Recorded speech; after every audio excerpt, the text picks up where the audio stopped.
We had a global structure, but the business dictated that we needed to work collaboratively. Sure. So Hong Kong, Shanghai, London, New York, Singapore needed to work as if they were in the same room. And this goes back, 15 plus years. And that was the expectation. How do we work collaboratively in real time? The AEC industry is changing faster than any point in its history. Over the last 3 decades, we've witnessed the transition from paper drawings to digital workflows, from CAD to BIM, from on-premise servers to cloud platforms, and now from traditional software to AI-powered systems. Yet, despite all this technological progress, a fundamental question remains.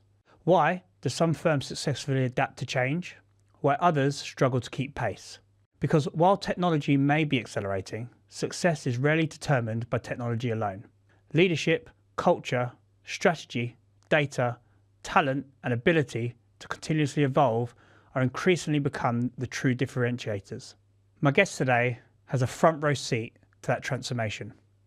I'm joined by James Brogan, former CIO of KPF, one of the world's leading architectural practices, where he helped guide the firm through multiple generations of technological change.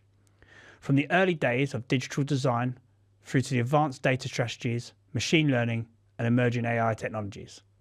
Today, James works as an advisor and a mentor to AEC firms across the industry, helping leadership teams navigate digital transformation, organizational change, and the challenges of building future-ready businesses. Having experienced every major technology shift from AutoCAD to AI, he brings a unique perspective on what has genuinely changed, what hasn't, and what firms need to do to remain competitive in an increasingly complex world. In this episode, we explore the evolution of technology in architecture and engineering, the changing role of leadership, what firms are getting right and wrong, and ultimately what separates the organisations that are shaping the future from those that are simply reacting to it. This is a conversation about technology, leadership, and the future of our industry, and how AEC firms have to adapt to it.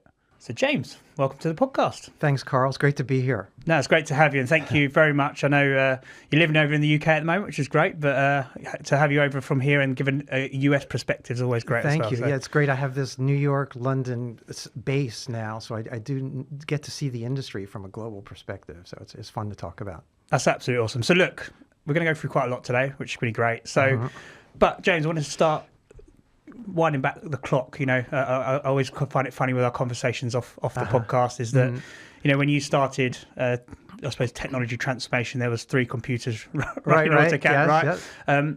But since then, we can talk about machine learning, we can talk about AI, we can talk about cloud. You've gone through quite a lot of these large sort of major technology shifts within the industry. So I wanted to open up a question of, what do you think people misunderstand most about how change actually happens in our industry? And what do you see, I suppose, successful C-levels or businesses approach technology? Right. Well, it's a great question. And to go back to the 3 computers in an office, and this was in the 90s. And by the way, using AutoCAD 2.1, which is a green and black screen, it wasn't even a color screen. But, I see a lot of parallels to how we're working today. And it's really about the business and the process of architecture and how technology is just, an aspect, a critical aspect, and in fact, an equally important aspect to any other part of the firm. But it's really how it's affected by the business and how the business is kind of driving the use of technology. And I really have seen that through the years, through the 90s, 2000s, and all the new software tools and connectivity options. It's really how one understands the firm works, the culture works, the client's needs and aspirations. Very important also. And so I think it's this continuum, to be honest, really, even from the early days, is just how the process works with the technology, and the technology is supporting the way the business runs. And look, you were CIO of KPF for many years, right? And you mentioned many technologies there. How do you cut through the noise of all the technology, right? There's so many buzzwords, there's so many things you should be doing, there's so many people that are doing different things differently. Right.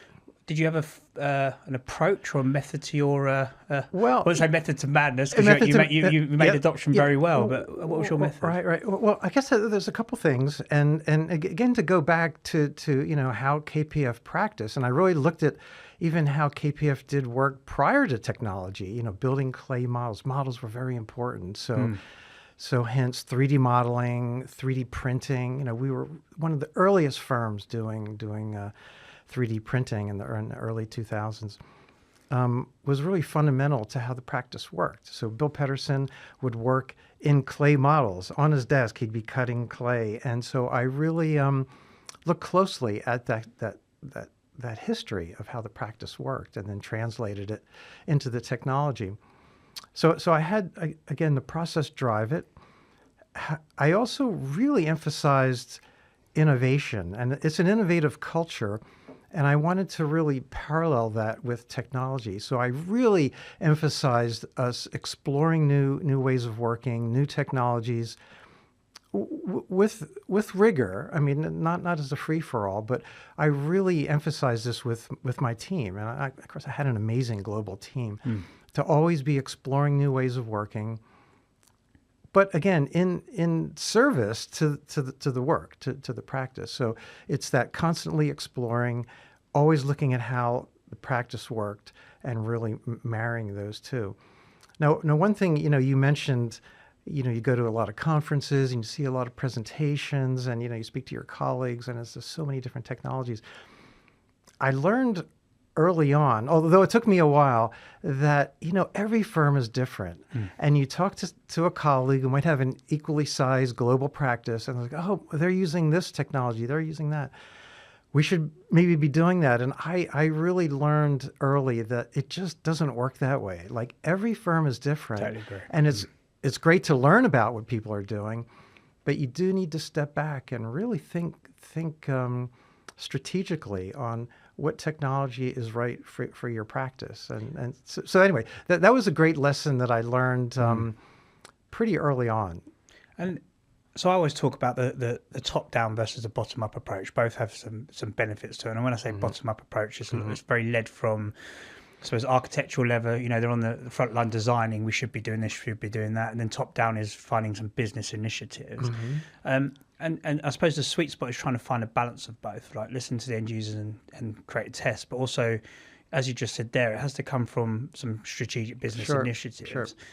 How did you guys approach that? Because when I look at KPF and their digital transformation, you have 8 years ago you were doing things like global file caching, you were doing cloud, you were doing things like VDI, where a lot of architect firms only starting that journey today, and it could be for the reason for their different architectural firms. Right. But what drove some of them technological decisions? How did you drive that? Yeah. Well, it's a good question. There's two points there I'll get to. I guess the first is, we were very early adopters of cloud, and I was very much cloud first in the early 20-teens. I mean, Panzura came out in maybe 2012. I don't remember the dates exactly.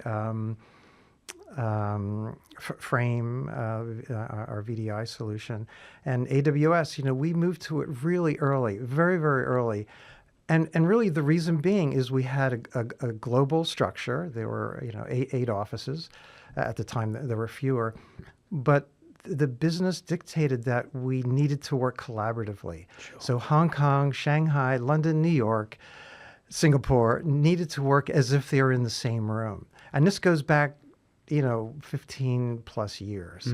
And that was the expectation. How do we work collaboratively in real time? And so first, we were using Talon, which was the caching solution, which we blew up almost immediately. It just couldn't keep up with that really 24/7 work process.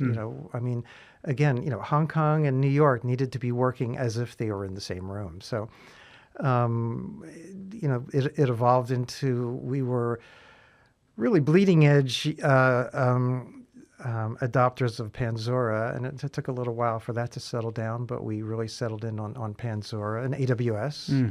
before Azure was even an option. We were very dedicated to AWS globally. So we had the data centers in Dublin, Virginia, and Singapore, and it truthfully really solved that need for real-time collaboration on all types of files, all types of work, from marketing to architecture to accounts. It was all unified, and then that drove us to looking at DaaS, and virtual desktops. Again, cloud. Complete global approach. And so that was, our approach. Cloud first, global collaboration. And so we also, a little bit bleeding edge, went to Frame and began to use the virtual desktop, which really worked. But you preface by saying this top-down, bottom-up approach. And I really like that model, and I'm really seeing it now with AI, and maybe I'm sure we'll be talking about AI in we can't not when we in a moment, because it's really not only is it a really salient topic in needing that energy from the bottom and having the top business approach really come together, but So more than ever, it's a really important concept. But even early on, we would have folks coming right out of school that, Rhino, Grasshopper, just so good. There needs to be some rigor around it. And so KPF is a very creative environment, a very innovative place. But, there needs to be a platform, a rigor of technology. It can't be a total free-for-all. So while all these new tools would come in, and I just was using this at the GSD, and can we try this? Can I get a copy of, whatever? We're all interested, very, very interested in all this, but there is a framework that, one needs to adhere to, especially if you have a 700-800 person firm with 8 or 9 offices. You need to have some kind of a framework to go by. So it's just managing this marriage of the two. And frankly, that was my role as a partner and a CIO at KPF. I was on the business side, very much so, as well as on the technology side. So it was my role to kind of bring those two together. Yeah. I mean, that's such an interesting point I sort of want to touch on next, because you talked about some things there, which I work with some C-levels now, is around the guiding principles. What was we trying to achieve? Forget the technology. You wanted collaboration from everywhere, performance from everywhere. Those sort of things is what we drive towards. And you found the technology applied to it. But along those journeys, as you've just said, you broke a few technologies. You tried a few technologies. How did you start to measure success and achieve it? So, because we're going to talk a bit about that framework, because that'd be quite interesting. I see many people as they try technology, it can't quite work, and it's the fear of losing productivity time, or even time nowadays for anyone, because everyone's running so lean, as to have time to adopt and test technology correctly whilst delivering BAU timeframes and things like that. Business as usual. Stop using my acronyms, but these are the sort of things that's quite interesting. Is them things always conflict. So how did you drive success and change? Right. Well, it's a great question. For sure, we tried things that didn't work, and it was frustrating. And we really tried to really emphasize alignment with the designers. So, I'm an architect. I'm a licensed architect. I'm still an AIA member and REBA member, and I'm very much rooted in architecture as well as technology. And so I and my team really worked hard to understand how architects work. And this is all levels, from computation to analytics to Rhino, Grasshopper, and obviously the latest tools. And I think that was really important, to have that deep understanding that we get it. We know what you're going through, and let's try to fix it. Here's our goal. This is our aspiration, which we're really trying to get to. And we understand that you're having trouble with it. Let's figure out how to get around it. And I think honestly, that's much of the challenge, is just understanding what people are going through. Bringing them on the journey, like you're saying there, is like Yeah, communicating to them exactly. what you're trying to achieve. And I do see, in my fractional CIO engagements that I'm involved with now, both large global practices and smaller practices, I do sometimes see a disconnect where the technologists or the infrastructure and operations team are just a bit disconnected from how the day-to-day practice and the pressure that people are under. Like the teams are under extraordinary pressure, first and foremost. And then to have some technology that just isn't quite running smoothly, it's really hard. It's really frustrating. So that, there's a danger in that disconnect, and it really needs to be brought together. I mean, really, this is any industry, but in architecture is a very sophisticated profession technologically, and so there needs to be that real close understanding of how architects work. So I think a lot of this sits with, I suppose, CIOs nowadays, whether you're CTOs or various names, whether they're partners, right? And I just want to discuss a few things. I mean, as I said, you've had a front row seat to a lot of these large digital transformations that have impacted the business, right? But also you've been a CIO where maybe that title's changed a bit. So I suppose my question is, has the CIO role changed, and when did you sort of realise it was changing more to that role of bringing those two together? Right. And I suppose the second part is, I suppose looking back and speaking with your peers, which I know is vast, right? Is that when great leaders took decisions, what was their approach? What did they understand to help them make those decisions? Yep. So I know it's a two-part of change, great question. But I thought it'd be good to summarise them two together in a leadership format. Yeah, no, it's a great question, and I've definitely seen that evolution. I mean, in the 90s or the early 2000s, there wasn't a CIO role. That just didn't exist. And, I mean, I remember, being, like a CAD manager, and where you were not part of the business at all. I mean, I mean, indirectly, but it was just get things to work and happen, And I've really seen this evolution from those kind of early 2000s to where, more responsibility came on the technology leader. Titles changed. Maybe it's IT director or IT manager, and there's a little bit more embrace by the business leadership. I began to understand the technology also. So that's how I've seen the evolution, is from it really being disconnected to a little bit more of an understanding by leadership that technology is an important part of doing the work. To in the 2000 teens, where the CIO role or CTO role, whatever the title is, became an integral part of the business. It is kind of at the table, in whatever degree that is, but there's much more understanding of the impact of everything that you do impacts how the practice will work. So very much I've seen that evolution, while I've seen the evolving technologies, and really from the earliest 3D modeling to the computation, and again research, applied research, and data science now, and knowledge management and all that. So it's all I see this continuum just growing, and the technology being just so integral to the practice. Yeah.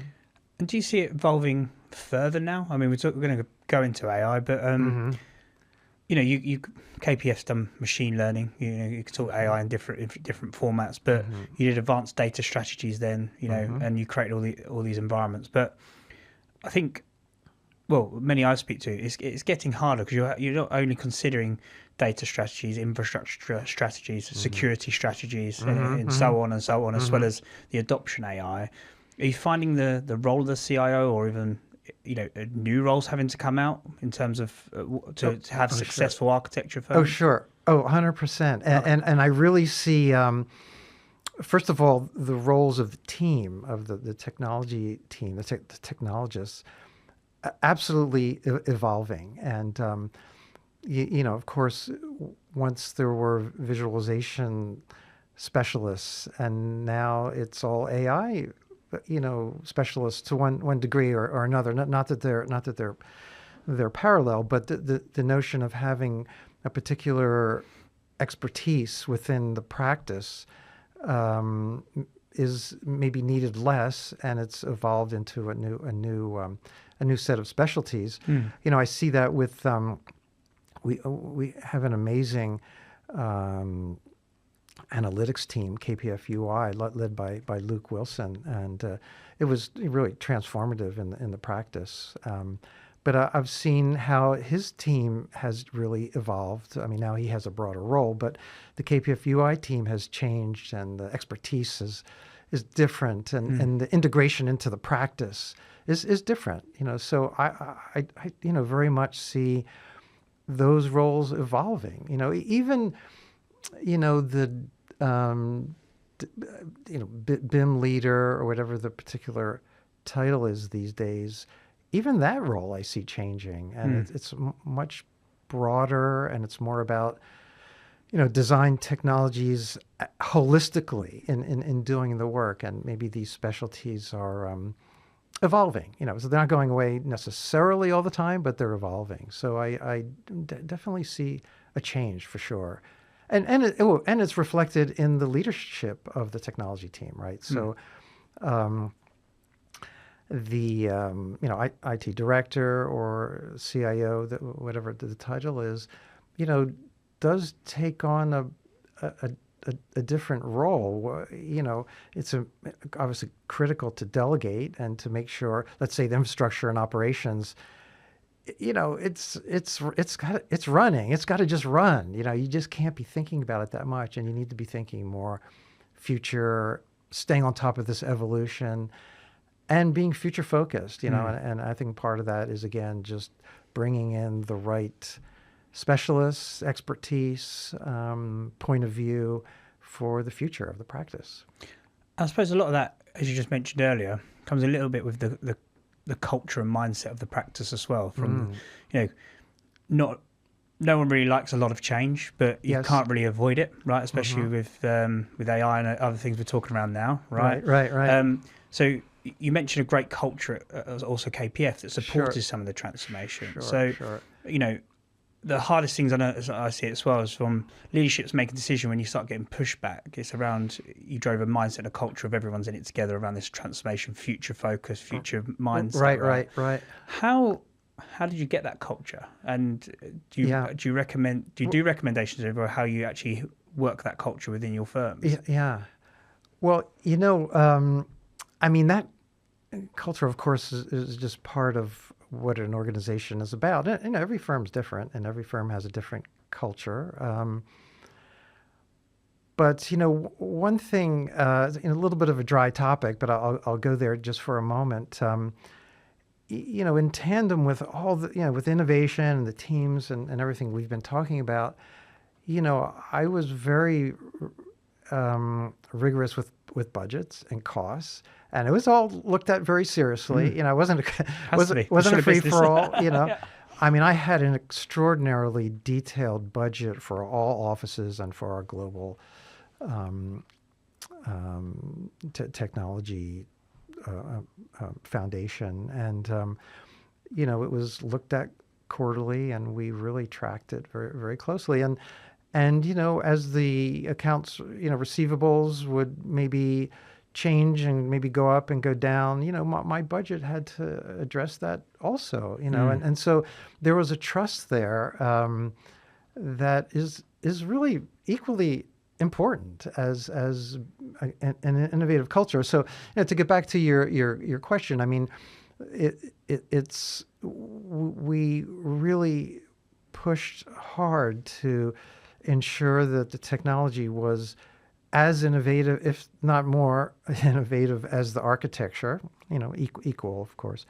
But, there was a foundation that I really stressed, and it was really important for the other principals and other shareholders to know that it's all being managed. And yes, there was a provision for advanced technologies and exploratory programs, but it was all being managed also. So I just wanted to add that to, yes, it's a culture of innovation, but one needs to have a strong has to have some rigor around how you're managing the technology. Totally agree. I mean, I call it sometimes the uncomfortable truth is that people do find focus on the shiny box of transformation, right? Sure. Because they're not measuring success or return on investment or the impact to the business. They can't see the impact of the change, and therefore the digital transformation rollout sometimes fails. And when I talk about some uncomfortable truths, I mean, you've experienced a lot of change. You're now working with a lot of global firms, like you said. Mm-hmm. Is there a common thing you're seeing at practices that they're not doing correctly, or is or another uncomfortable truth that is stopping firms to actually progress? Yep. Well, some of them we've already talked about. It's this kind of disconnect between the operations, IT operations, and the architects, technology and the architects. So I do see this. Which it's vital that like a role like a CTO or CIO role needs to really focus on bridging that and make that a seamless connection. So being closely tied to doing the work is a disconnect that I do see. I do, and it's just I think part of it is maybe one loses. Maybe takes their eye off the ball and begins to get maybe too into the technology for technology's sake, and maybe loses a little bit of why we're all here. I mean, I see this at business outcome almost. I see this at conferences or workshops where amazing work by my colleagues, my friends, and really fabulous work being done, but often the practice and the work being produced and the architecture isn't discussed that much, and it's often about this kind of cool grasshopper definitions that we built custom, and so there's that danger. I also have been seeing technology is as impactful to the practice as any other aspect of the firm. Even architects, I say it's as impactful as the architectural teams. And I do see firms taking it for granted a bit too much, and then losing that constant push forward. And with technology, you have to constantly be pushing forward and looking at new solutions, whether within our industry or in other industries. And so I do see some firms maybe just losing that focus, and maybe it kind of drifting a bit. And so there's just a need to ensure that it's seen as it's part of the daily practice, and it's an equal part of the practice. And you say the focus there, is that you saying they've maybe done some transformation and then sort of taken their foot off the gas, saying, "Oh, we've sort of done it," but the world keeps moving. Exactly. Right. Exactly. Sure. And we just hired a few new people on the technology team, and they seem to be all working out. So this is great. So we're kind of done. And it just doesn't work that way. You need to constantly reevaluate. Do we have the right specialists? Do we need to be thinking much broader, in a much bigger way? And it's easy to, I don't want to really say complacent, but it's easy to just feel like, oh, it's all just kind of running.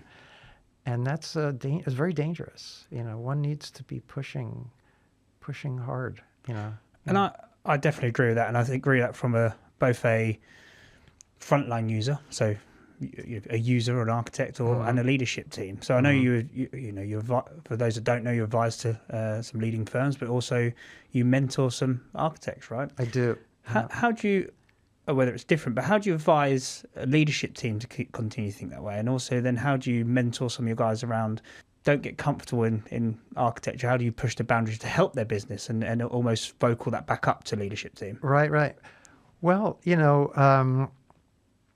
yeah, that's really a good question, because that's a really important aspect of becoming a leader, and it's really it's really, I think, understanding the business in a broader way than just a technology, which I know has been a bit of a theme, but I think that's really important to really to be seen as a leader, is to really have that broader view than just the latest software. But you need to be deep into the latest software also, so for sure.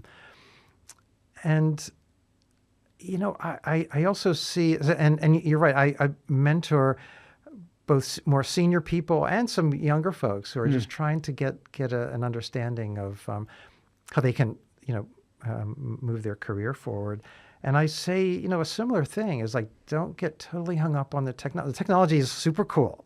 I mean, I'm as into it as anyone, but really understand the practice and interact with leaders as much as you can. Like, I'm a big proponent of aligning yourself with a board member or a senior partner or other person of influence in the firm, and just asking if they could be a mentor, and just you could really understand how the place operates. I just really a big supporter of that is to really understand what makes the place operate, because you don't see it. I mean, you don't see it. The day to day. The teams are just working really hard. You don't see what it takes to run a practice. And run a big global practice is very complicated. There's so many topics come up that, oh my God, if anyone knew, these things were being discussed, but it's just what it takes. It's a complicated business. But I suppose driving to understanding drives when you look at technology, where an impact could happen, right? So when you understand it. So going into AI, which is obviously the big topic of everyone. Of course, yeah. I say to her, there's 1,700 buy tools on the market. You also then have things like Claude and a load of other bits like that. Sure. So, I mean, we see today a lot of architects trying a lot of different tools, a lot of different areas, and we sometimes sort of a little bit more chaos, or you can call it a bottom-up approach. There's many ways to express it.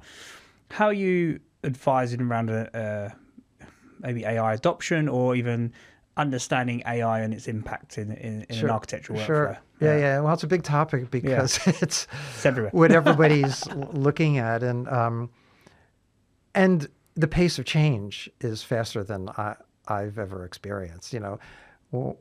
Way back when we went from MicroStation to Rhino, which was 2002 or 2001 actually, to then adopting Revit, which we did a little bit later than other practices. That's one of those topics where many other practices were adopting Revit, but it just wasn't right for us. It wasn't right. Sure. So I said, we're going to stay on top of it, but we took our time with it.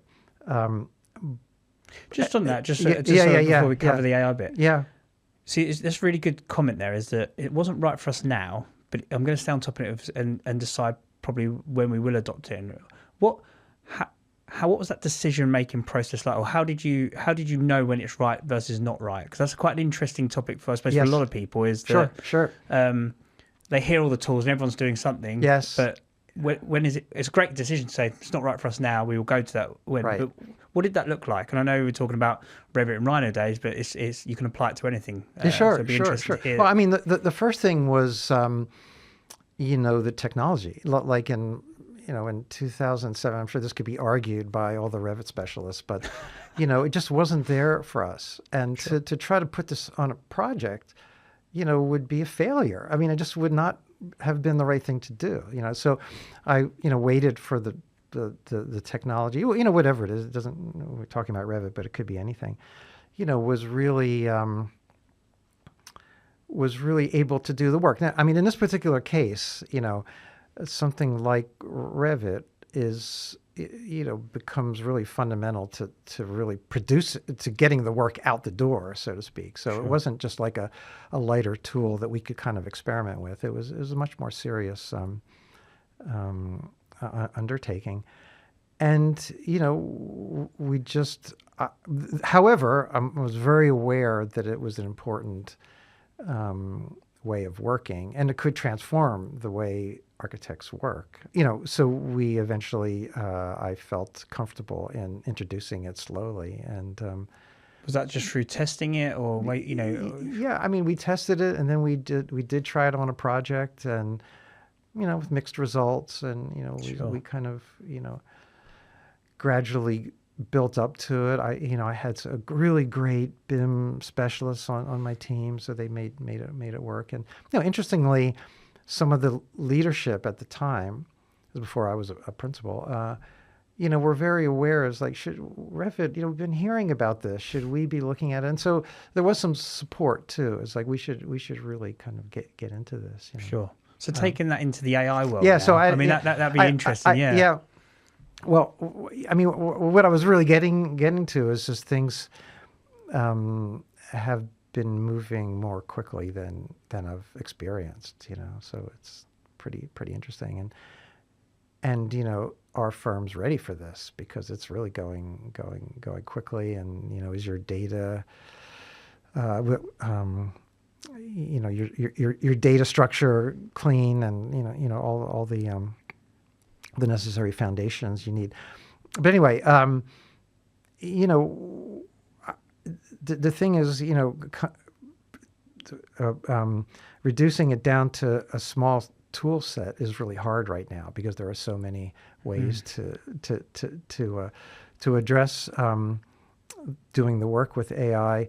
Though, I am encouraging firms to try to identify a handful of tools, a toolkit that, AI toolkit that you can, roll out to the firm and really get the firm to embrace this mindset. Because I think that's really important. Instead of having just a few people that are really great at it, to really try to really message the practice at large, that we really want to think differently. We want to try new things. Things are going to fail. That's not a problem.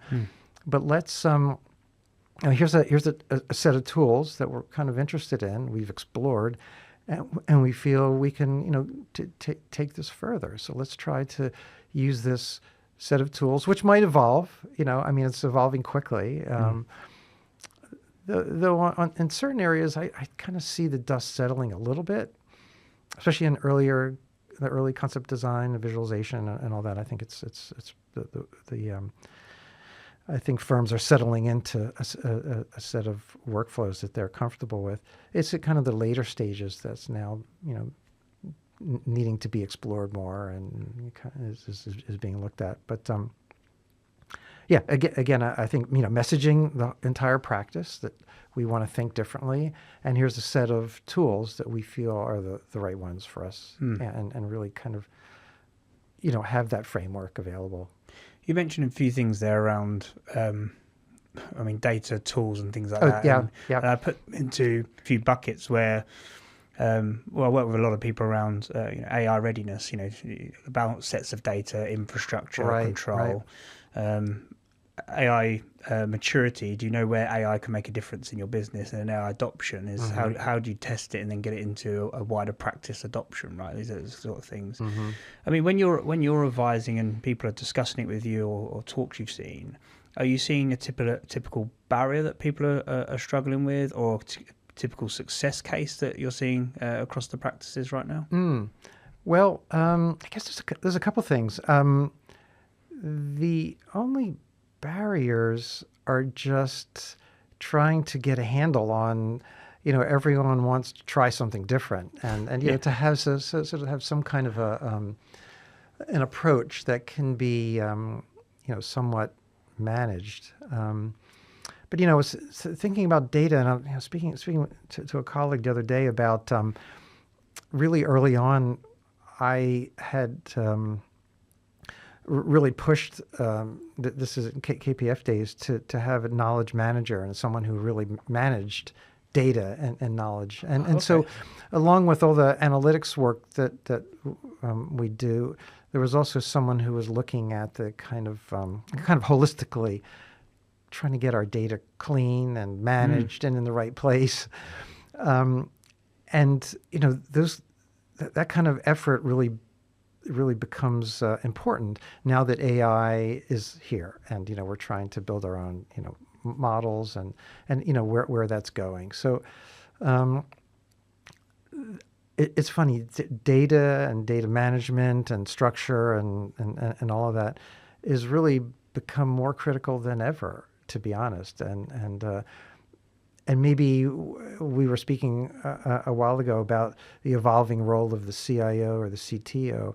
That's one area that I think really needs to be handled very smartly and kind of aggressively to really get a handle on the data that's being produced in firms. Yeah, because I mean, I wouldn't say many firms have a knowledge manager or a data manager, right? But it logically makes sense, right? If you're trying to rationalize and utilize your data, which is now which everyone's asset, right? Exactly. So, yeah, I mean, in the days that we began that, it was really just there was no AI per se. Although we were looking at computer vision, I had an amazing data scientist on my team. And she was looking at these things, early on, and that meant that your data needed to be clean and organized well. So, important topic now. Yeah.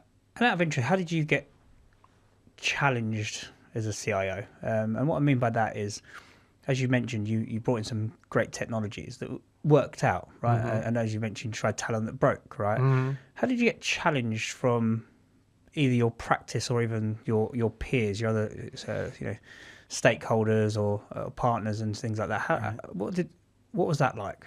And so by challenge you mean questioned as to why are we doing this? Why are we doing this? And I suppose the second part of the question is, with everything you do, you normally have to measure why you did it, right? And it's one of those things that I talk a lot about practices is any digital transformation, there's be a reason to do it, great. Then you have to measure the success of, now we've done that, we've done, this is the outcome. So that shows that there's a backing or science behind, I made a decision because of X, but now 12 months on, it's proved to achieve that. Yeah. So that's why I was asked around challenge. I suppose it's a bit more of a direct question. Yeah, it's a good way of putting it. I mean, you can have the metrics and you can have the data, which we used to track, pretty closely, who's using what and how frequently and what is working, what isn't working. But when it comes down to doing the work and, the client's in the office and, you need to have something ready and it's not ready, that's what it comes down to. And so it really is the place operating at an optimal level. And you need to have very, very high standards. And is it really working to that level? And it kind of really comes down to that, And of course, I mean, we had plenty of challenging situations that didn't go well, for sure. I mean, there's no question about it. But one just needs to kind of balance it out, yeah. But also, I know you mentioned that you worked quite a lot with the vendors, right? A lot of playback and partners, right? Of what you want to see, what was not working, and so they would help respond to that, right? Oh, for sure. You mean outside partners? Partners. Yeah. Oh, well, very much technology so. Partners, in a sense. Yeah, sure, very much so. I was thinking about. This came to mind recently, but there was this big storm in New York, in the northeast of the U.S., Hurricane Sandy. This was 2012. And New York, especially lower Manhattan, got just killed, just got really wiped out.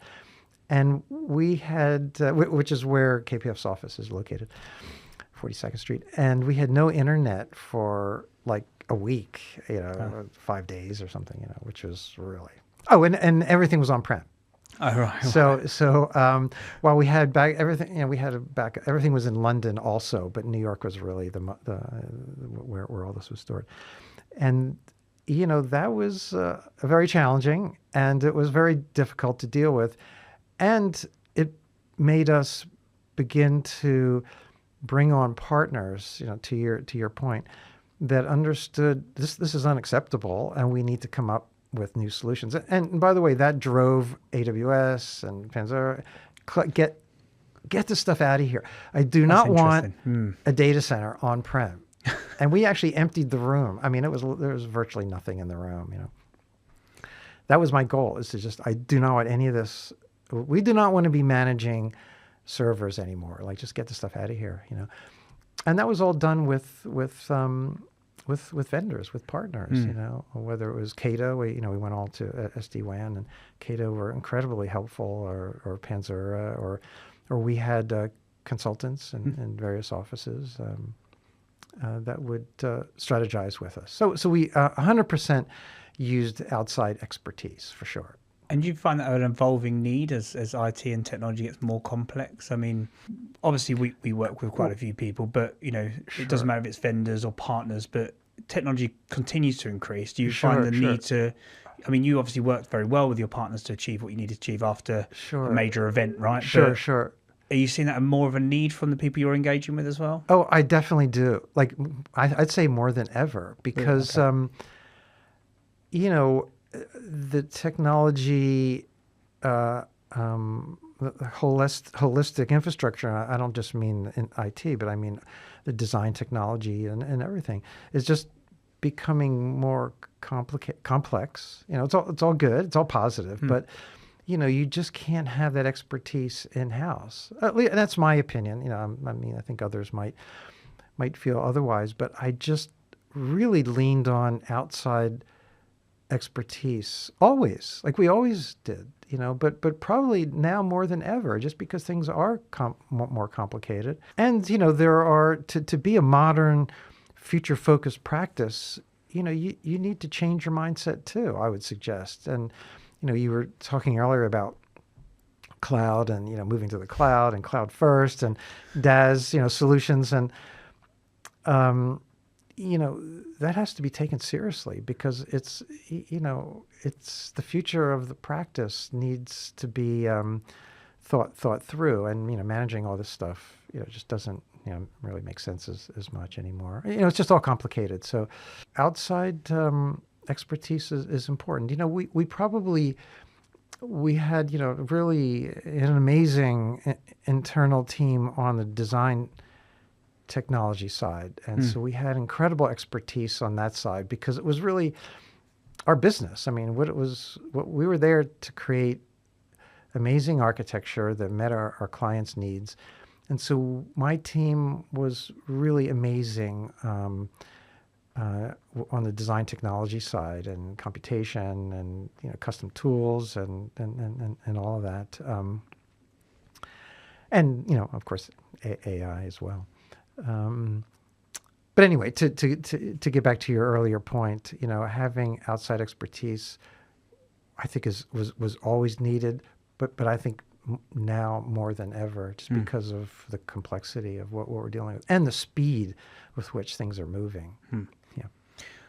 So you're in a very fortunate situation that you get to work with both the UK market and the US market, right? Oh, yes. And global firms, right? Which is great. Yep. But I'd be interested to know, in terms of digital transformation and adoption, I mean, does it differ quite a lot between the UK and US? Is it different attitudes, different trial periods? It'd be interesting to hear. Yes.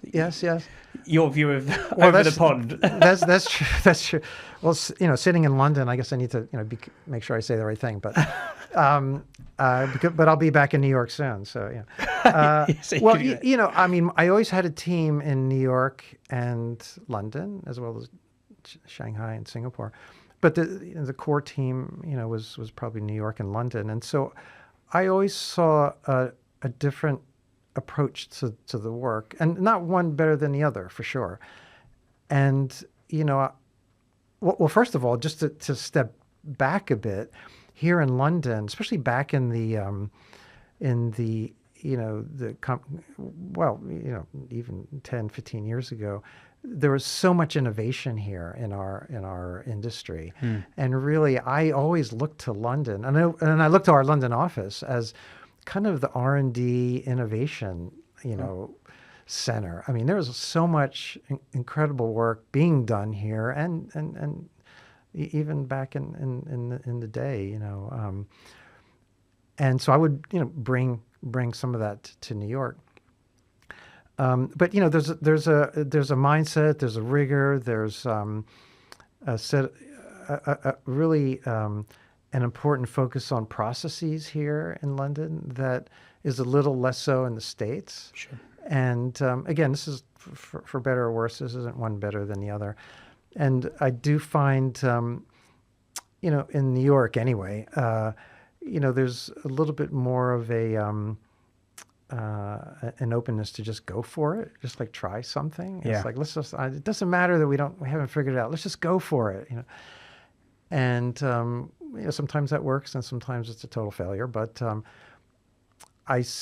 definitely the balance between the two, I think, is fabulous actually, because there's a set of there's rigor and structure and process, and then there's let's just be innovative and just go for it. And who knows? I don't know. Let's just install it. You have to be careful. But so it is. I do see that the two cultures definitely approach things a little differently. Funny enough, I see the same. So, you have? Yeah, Okay. Absolutely. Yeah, I was just interested if it shares the same in the architectural world as well, right? But, right. And look, and there's pros and cons to both, I would say, absolutely, because you can, like you said, just install it and adopt it, and it can really work and make a big impact, or sometimes it could be a waste of money and you haven't measured it and can't get by. And there's difficult. No, it's really good. And I found the BS 1192, PAS 1192, which became ISO 19650, here was extremely important. It was part of the practice of architecture.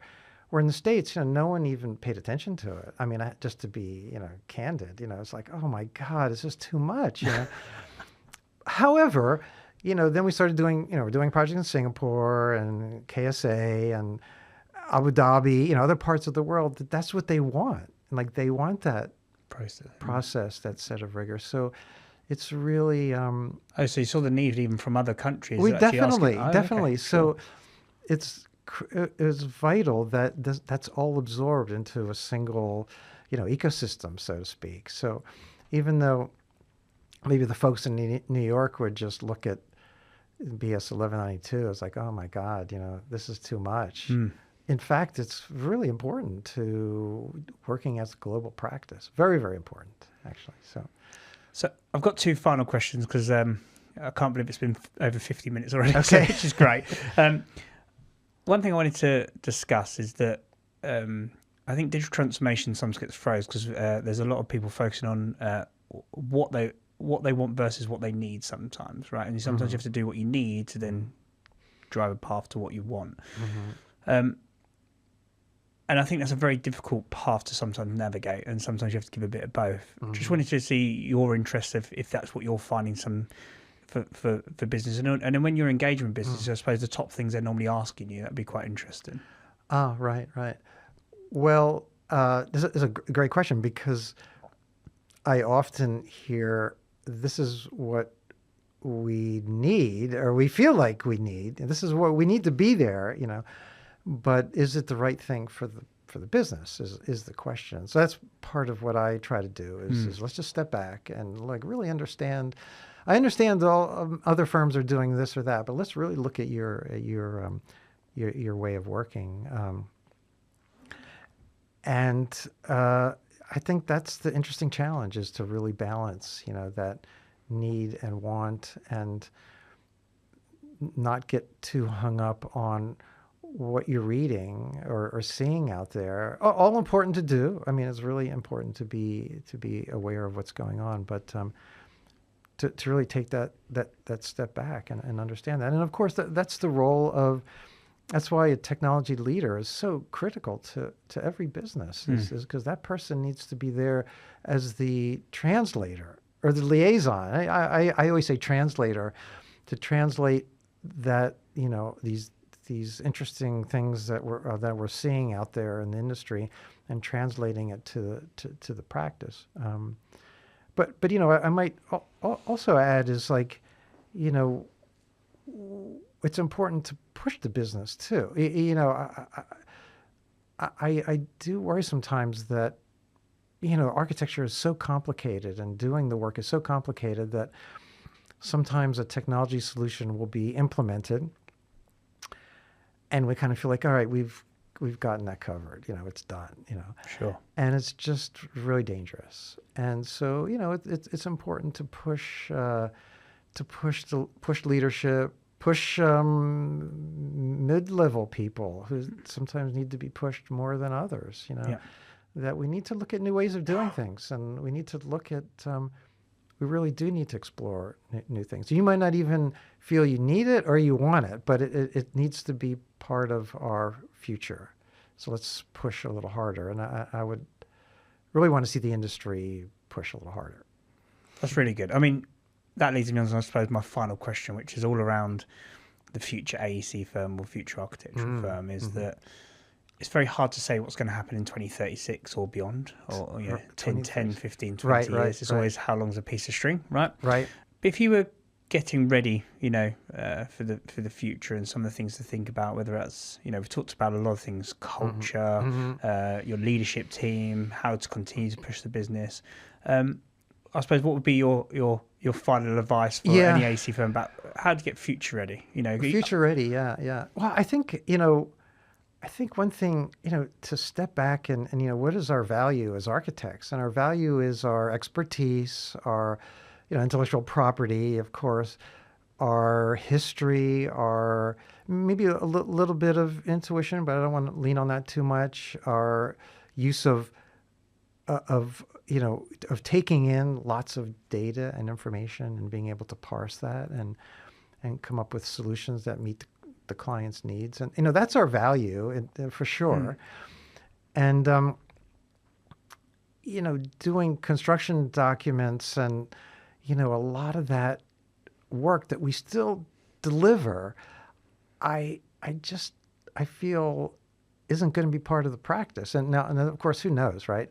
I mean, you say 2036, like what about 2030? Oh yeah. What about, but, or next year, the way things are going. I just feel, well, and, I guess especially with AI, but just not even to go there, I just see I see practice changing, and that notion of having, 60 people doing construction documents for 8 months or 15 months, it just doesn't make sense anymore. And, the schedules are tighter, fees are tighter, and there just our value is going to be seen in a different way. I really believe it.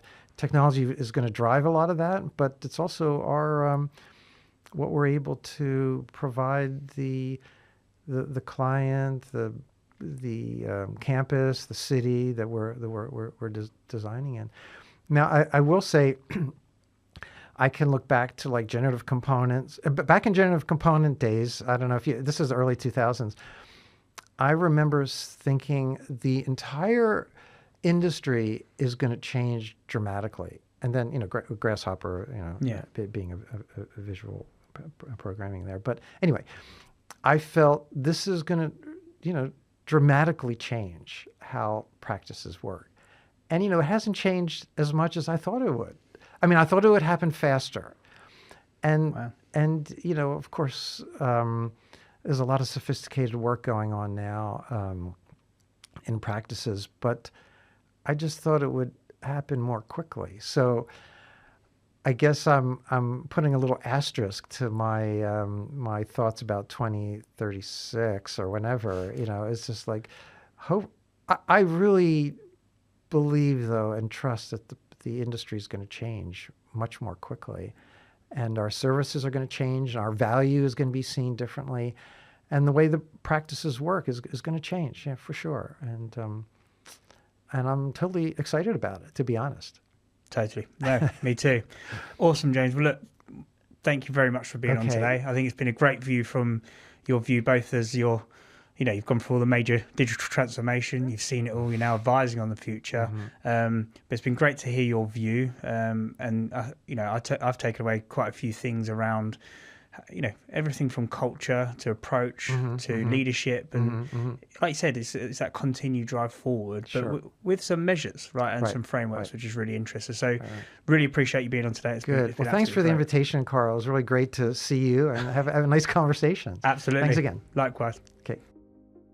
What I enjoyed about this conversation is that it reminds us that the future of our industry isn't really a technology story. It's a leadership story. Over the course of his career, James have witnessed every major shift in the way architecture and engineering firms operate.